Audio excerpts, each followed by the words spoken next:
Welcome to BRK news. నేను తరుణి.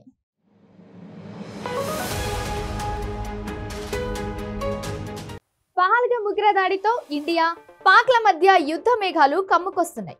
గురువారం రాత్రి ఇండియన్ ఎయిర్ ఫోర్స్ వార్గేమ్ ఎక్స్రైజ్ నిర్వహించింది.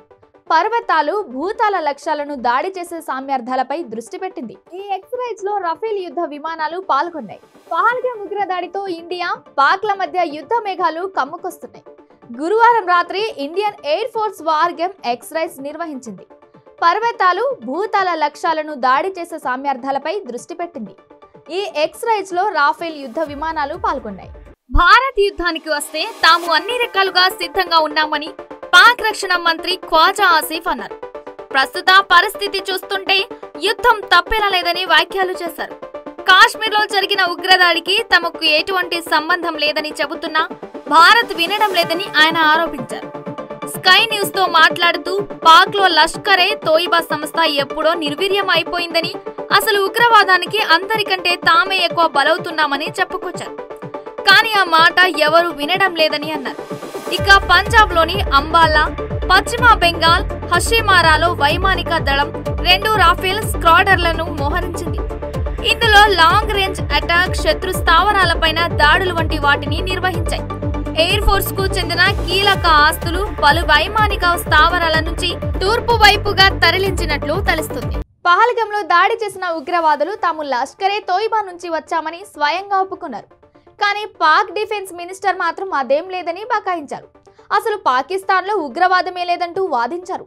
తాము ఎవరిని పెంచి పోషించడం లేదని సమర్థించుకున్నారు. పహల్గామ్ లో దాడి చేసిన ఉగ్రవాదులు తాము లష్కరే తోయిబా నుంచి వచ్చామని స్వయంగా ఒప్పుకున్నారు. కానీ పాక్ డిఫెన్స్ మినిస్టర్ మాత్రం అదేం లేదని బకాయించారు. అసలు పాకిస్తాన్ లో ఉగ్రవాదమే లేదంటూ వాదించారు. తాము ఎవరిని పెంచి పోషించడం లేదని సమర్థించుకున్నారు. పాకిస్తాన్ ఉగ్రవాదాన్ని సపోర్ట్ చేసింది ఎప్పుడో పాత రోజుల్లో అని, ఇప్పుడు లేదని ఖ్వాజా చెప్పుకొచ్చారు. అప్పుడు అమెరికానే తాము చేత ఉగ్రవాదాన్ని పెంచి పోషించేలా చేసిందని అన్నారు. కానీ ఇప్పుడు అనవసరంగా తమ మీద నిందలు వేస్తున్నారని అన్నారు. ఇక తాజాగా ఎల్ఓసి వద్ద రఫేల్ ఫైజర్ జెట్లు సరిహద్దు ప్రాంతాలకు చాలా దగ్గరగా ప్రయాణించాయని తెలుస్తుంది. వైమానిక హెచ్చరిక, నియంత్రణ వ్యవస్థ అమర్చిన విమానాలు శత్రువుల కదలికలపై నిఘా ఉంచాయి. అదే సమయంలో పాకిస్తాన్ వైమానిక దళ జెట్లు కూడా సరిహద్దు దాటి ఎగురుతూ కనిపించాయి. ఇండియన్ నేవీ కూడా గురువారం ఐఎన్ఎస్ సూరత్ కు చెందిన ఒక క్షిపణి పరీక్షను విజయవంతం చేసింది. పాక్ సరిహద్దులో కరాచీ దగ్గర పాకిస్తాన్ కూడా ఉపరితలం నుంచి ఉపరితలంపై ప్రయాణించే ఓ మిసైల్ టెస్ట్ నిర్వహించింది. ఇలా ఇరు దేశాలు సైనిక బలాలు సైనిక విన్యాసాలు నిర్వహిస్తున్నాయి. ఈ పరిస్థితులు యుద్ధం రాబోతుందా అనే సందేహాలను రేకెత్తిస్తున్నాయి. సింధు జలాల ఒప్పందాన్ని రద్దు చేసుకుని భారత్ పెద్ద తప్పు చేస్తుందని రక్షణ మంత్రి ఖ్వాజా ఆసిఫ్ అన్నారు.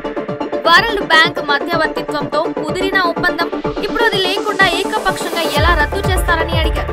భారత్ కావాలని కయ్యానికి కాలు దువ్వుతుందని ఆరోపించారు. 2 దేశాల మధ్యన సమస్యలు ఉన్నమాట వాస్తవమే, కానీ ఇప్పుడు జరుగుతున్న పరిణామాలకు తాము మాత్రం బాధ్యులు కామని చెప్పుకొచ్చారు.